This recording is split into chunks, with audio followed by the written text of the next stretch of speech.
ভয়াবহ হামলার আশঙ্কায় রয়েছে মধ্যপ্রাচ্য জুড়ে। আপনারা জানেন যে যুদ্ধবিরতি এখনো পর্যন্ত রয়েছে, কিন্তু যুক্তরাষ্ট্র গতকাল থেকে তাদের যুদ্ধ জাহাজ প্রস্তুত করছে। তাদের গোলা বারুদ খাবার দাবার নিয়ে তারা যে কোনো সময় রওনা দেবে এবং ইরানের উপরে তারা আক্রমণ করবে। কিন্তু ইন্টারেস্টিং ব্যাপার হলো, আজকে ইরান বলেছে যে কোনো ধরনের ভয়ঙ্কর হামলা আমরা মোকাবেলা করতে একদম প্রস্তুত রয়েছে, সার্বিকভাবে প্রস্তুত রয়েছে। তারা বরং অপেক্ষা করছে। তারা তো কোনোভাবেই চায়নি এই যুদ্ধ বন্ধ হোক, সাময়িক বন্ধ হোক বা যুদ্ধবিরতি, কোনোটিই চায়নি। বারংবার তারা জানান দিয়েছে, শুধুমাত্র যুক্তরাষ্ট্র কোনো না কোনো উপায়ে তারা সময় নিয়ে তাদের যে খাবার দাবার গোলা বারুদ অস্ত্র শেষ হয়ে গেছে সেটিকে আবারও পুনরায় প্রস্তুত করবার জন্য আসলে সিজ ফায়ার করা হয়েছিল। এটি এখন অনেকটাই প্রতীয়মান। কিন্তু বন্ধুরা, আজকে বার জানিয়ে দিচ্ছে, আজকে হলো শনিবার 2 তারিখ 2 মে 2026। আজকে আপনাদেরকে আমি বর্তমান পরিস্থিতি জানান দিচ্ছি।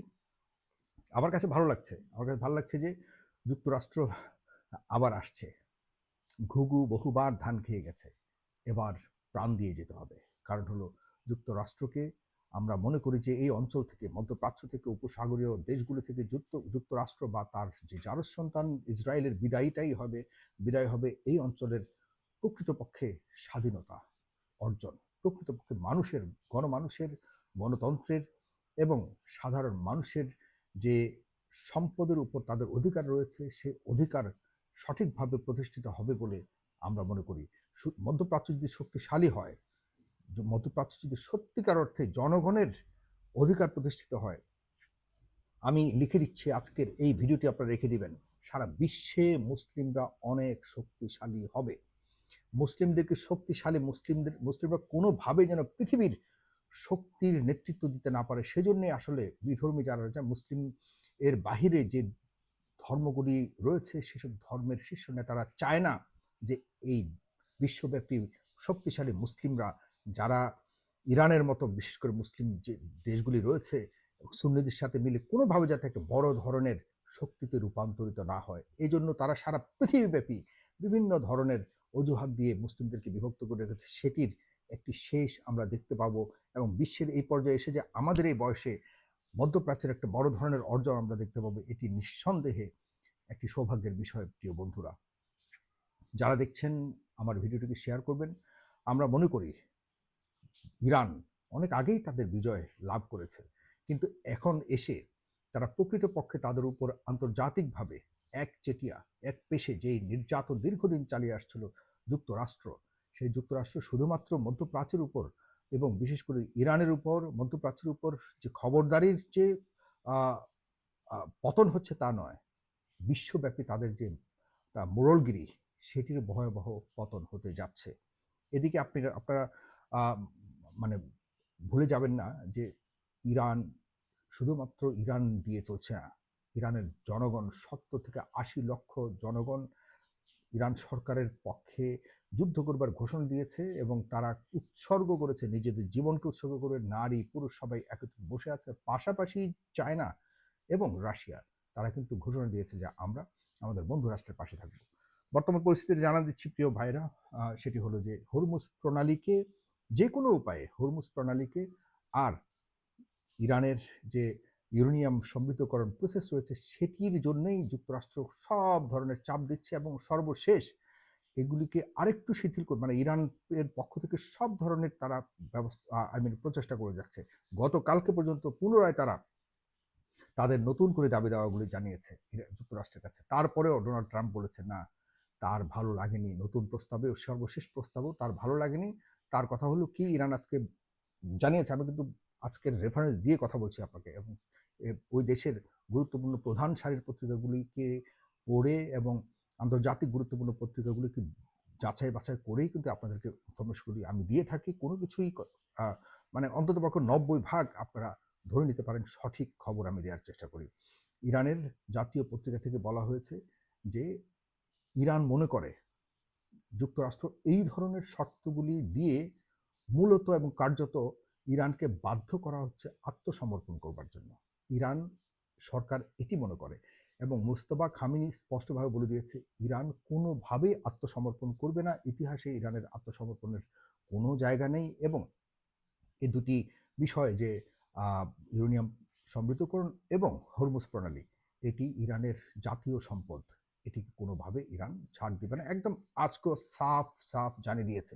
এবং তারা বলেছে যে এখনো পর্যন্ত চলছে সিজফায়ার, মানে যুদ্ধবিরতি, কিন্তু যুক্তরাষ্ট্রকে কোনোভাবেই তারা বিশ্বাস করে না। যুক্তরাষ্ট্র আন্তর্জাতিক কোনো যুদ্ধ আইন মানে না, তাদের কোনো নৈতিকতা নেই। স্পষ্টভাবে এই ভাষাগুলো প্রয়োগ করে মোস্তফা কামাল বলেছে, আমরা যে কোনো মুহূর্তে যে কোনো ধরনের হামলার মোকাবেলা করবার জন্য সম্পূর্ণ প্রস্তুতি নিয়ে রেখেছে। অন্যদিকে দেখুন, এই অবস্থাতে কিন্তু খুব আরেকটা সুখবর রয়েছে, সেটি হলো ইরানের সাথে স্থলপথে যে বাণিজ্য চুক্তি অথবা বাণিজ্য যে সংযোগ রয়েছে, পাকিস্তান, আমাদের আর কি ভ্রাতৃত্ব প্রতিম দেশ পাকিস্তান, কিন্তু আজকে এই তাদের সাথে বাণিজ্য যে পথ, স্থলপথ, সেটি উন্মুক্ত করে দিয়েছে। পাকিস্তান এই মুহূর্তে এই কাজটি করে সত্যিকার অর্থেই একটি ভ্রাতৃপ্রতিম দেশ হিসেবে পরিচয় দিয়েছে। তো কোনো সন্দেহ নেই, আমি পাকিস্তানের সরকারকে স্যালিউট করি। এবং এই মুহূর্তে এমন একটি সিদ্ধান্ত গ্রহণ করা কোনো সহজ পথ নয়, কোনো সহজ বিষয় নয়। কারণ হলো, জানেন যে পাকিস্তান এই মুহূর্তে মধ্যস্থতাকারীর ভূমিকায় অবতীর্ণ হয়েছে। এবং তারা কিন্তু অনেকেই মনে করে যে যুক্তরাষ্ট্রের ক্লোজ অ্যালাইজ হিসেবে পাকিস্তান নিজেকে মনে করে, এবং জনগণও মনে করে যে পাকিস্তানের সবচেয়ে ঘনিষ্ঠ, কিন্তু তা নয়।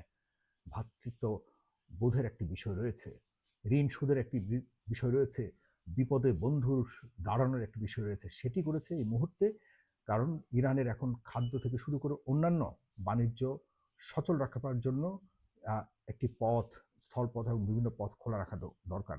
দীর্ঘদিনের বন্ধ পথ আজকে খুলে দিয়েছে, সেজন্য পাকিস্তানকে ধন্যবাদ জানাতে হবেই। অন্যদিকে ইউরোপের আরও দুটি দেশ, যে দুটি দেশ খুব ক্লোজ অ্যালাইজ হিসেবে আমরা জানি, ন্যাটোভুক্ত, খুব শক্তিশালী, ন্যাটোর সবচেয়ে দুটি শক্তিশালী দেশ, এক হলো ফ্রান্স, আরেকটি হলো জার্মানি। তারা একদম মুখের উপরে বলে দিয়েছে, ফ্রান্স আজকে বলে দিয়েছে যে আমরা ইরানের বিরুদ্ধে কোনো যুদ্ধে অংশগ্রহণ করব না, যুক্তরাষ্ট্রের পক্ষে তারা বলে দিয়েছে। আর জার্মানির যে চ্যান্সেলর এবং জার্মানির সরকার কিন্তু স্পষ্টভাবে বলে দিয়েছে যে এই ভেজাল লাগিয়েছে যুক্তরাষ্ট্র, যে কারণে সারা বিশ্বে আমরা এখন অর্থনৈতিক সংকটে রয়েছে। এই ভেজাল যত দ্রুত সম্ভব ট্রাম্পকেই সমাধান করতে হবে।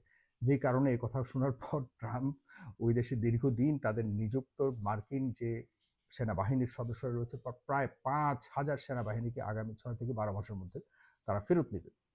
জার্মানি আজকেও বলেছে, আজকেও জার্মানির গুরুত্বপূর্ণ একজন রাজনীতিবিদ, সরকারের ঊর্ধ্বতন একজন নেতা বলেছে যে আমার সরকারকে আর চ্যান্সেলরকে নিয়ে কোনো কথা যদি বলে ট্রাম্প, আমরা ট্রাম্পের খাই না, ট্রাম্পের কাছে আমাদের উপদেশের প্রয়োজন নাই।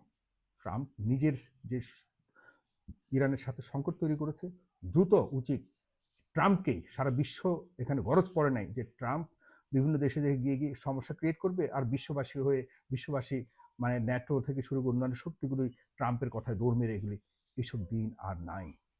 কার্যত যুক্তরাষ্ট্রের যে সাম্রাজ্যবাদের পতন ধ্বনি স্পষ্টত হচ্ছে, যেটি আসলে দুঃখজনক। আমরা এইভাবে পতন চাচ্ছি না। হ্যাঁ, আপনারা মনে করতে পারেন এখন ধরেন কালকে যদি হামলা হয়, যুক্তরাষ্ট্র ভয়ঙ্কর হামলা করবে, কোনো সন্দেহ নেই।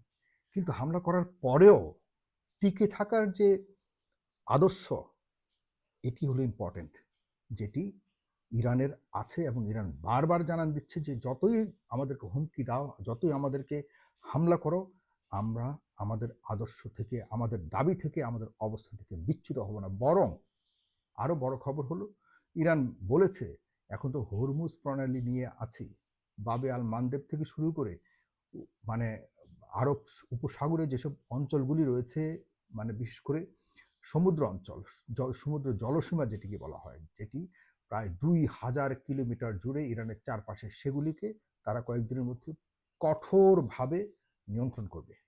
ইরানের যে জলসীমা, আন্তর্জাতিক নৌরুট থেকে শুরু করে আশপাশে যেসব দেশগুলি আশপাশে যেসব জলসীমাগুলি রয়েছে, সেগুলিকেও ইরান এখন তাদের আইআরজিসির কঠোর নিয়ন্ত্রণে নিয়ে আসবে। তার মানে পুরো মধ্যপ্রাচ্যের তেল এবং তেলের সরবরাহ দিয়ে সারা পৃথিবীর যে অর্থনীতি সচল থাকে, সেটি কার্যত ইরানের আইআরজিসির অধীনে চলে আসতেছে।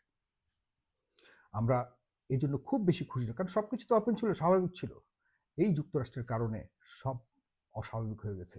আশা করি একটা রক্তক্ষয়ী সমাপ্তি আমরা দেখতে পাবো, তবে এর মাধ্যমে পৃথিবী মুক্তি পাবে, মধ্যপ্রাচ্য মুক্তি পাবে, মধ্যপ্রাচ্য সম্প্রসারণবাদের থেকে মুক্তি পাবে এবং নতুন এক পৃথিবী, নতুন এক অর্থনীতি আমরা দেখতে পাবো। অপেক্ষায় আছি এবং আপনারা যারা দেখছেন দোয়া করুন, বাদ দিন ইরান কোন আকিদা বা কোন কিছুর কোন ধর্মের অনুসারী, তারা একটা ঐতিহাসিক সভ্যতার একটি জাতি। এই জাতি যদি সাম্রাজ্যবাদের পতন ঘটাতে ভূমিকা রাখতে পারে, আমরা সবার উচিত ইরানের পাশে দাঁড়ানো। এটি যদি অন্য কোনো জাতিরও হতো, তারা যদি আগ্রাসনের শিকার হতো, আমাদের মানুষ হিসেবে উচিত এই আগ্রাসনের বিরুদ্ধে দাঁড়ানো। ধন্যবাদ সবাইকে। দেখতে থাকুন, শেয়ার করুন।